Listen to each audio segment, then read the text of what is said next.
السلام عليكم، إزيكم عاملين إيه؟ أنا أحمد إبراهيم مبرمج ويب، هنتكلم النهارده عن الminimal API، هي أي نعم حاجة قديمة شوية في البرمجة مش لسه جديدة يعني ولا حاجة، بس هي كل فترة بتتطور فيها حاجة وممكن بعد فترة تشتغل أكتر من دلوقتي. خلّيني أقول لك في الأول يعني إيه أصلًا كلمة minimal، كلمة minimal دي يعني حاجة مصغّرة أو حاجة صغيرة، زي مثلًا الreels وفيديوهات اليوتيوب، هتلاقي إن الreels دي حاجة مصغّرة من الفيديوهات اليوتيوب، بدل مثلًا ما أشرح حاجة 10 دقايق وانزّلها كفيديو كامل، ممكن ألخّص الموضوع وأعمله في reel مدته دقيقة مثلًا، الreels دي الminimal بتاع اليوتيوب.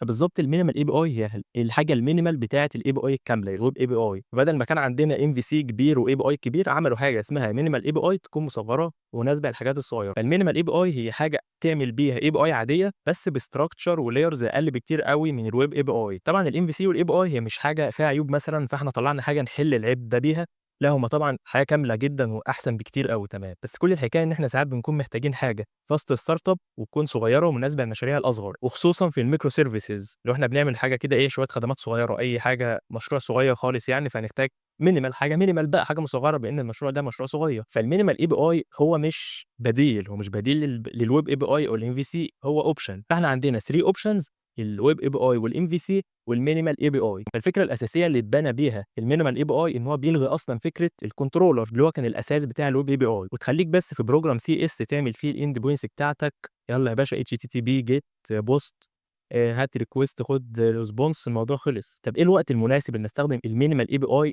وأحس إن ده إيه الوقت المناسب بقى؟ أيوه هو ده المشروع اللي فعلًا أستخدم فيه الminimal API، لمّا أكون باعمل micro service زي ما أنا قُلت من شوية، أو مشروع تعليمي مثلًا، حاجة بسيطة كده تعلّمك حاجة معيّنة، كل دي حاجات بسيطة يعني، أو أي مشروع عمومًا صغير بيقضّي غرض معيّن، أنت عامل حاجة مثلًا عشان تخدمك بس في حاجة معيّنة أو تعلّمك حاجة صغيرة، فالموضوع هنا صغير، أنا مش محتاج إني أعمل web API كاملة بكل الlayers دي عشان أعمل الحاجة الصغيرة أوي دي.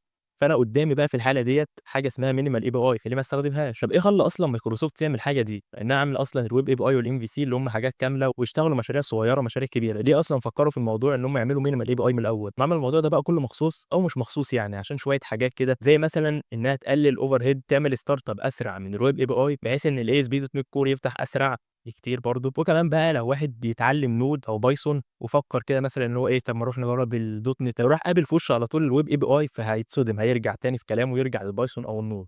عشان كده فكروا برضه في الموضوع ده، إن هو لو واحد بقى أنا باتعلم بايثون أهو، فكرت دلوقتي إني أسيب البايثون وأروح أتعلم .NET، فلو لقيت حاجة زي الminimal API حاجة بسيطة وسهلة وأتعلمها بسرعة، فمميزات كتير لإنها خفيفة وكود أقل وشوية مميزات حلوة كده، فأكيد هاروح أتعلم مش هارجع في كلامي. ودي برضه من المميزات بتاعة الminimal API اللي منها الstartup السريع والتعلم الأسرع، لو أنت بتعلمه لحد فتتعلمه بسهولة، أو حد بيتعلمه فيتعلمه برضه بسهولة وليس كود، فأنت بتكتب كود أقل بكتير أوي من الweb API، وكمان راوتنج مباشر، بدل ما تخش في الحوارات بتاعة الlayers دي، أنت عندك الراوتنج وكل حاجة سهلة في الprogram CS. وطبعًا الحاجة الأساسية بتاعته أصلًا إن هو خفيف للمشاريع الصغيرة. طبعًا بدال حاجة فيها مميزات لازم نضيف شوية عيوب، حتى لو هي ما تعتبرش عيوب أصلًا، بس إحنا لازم نجود يعني.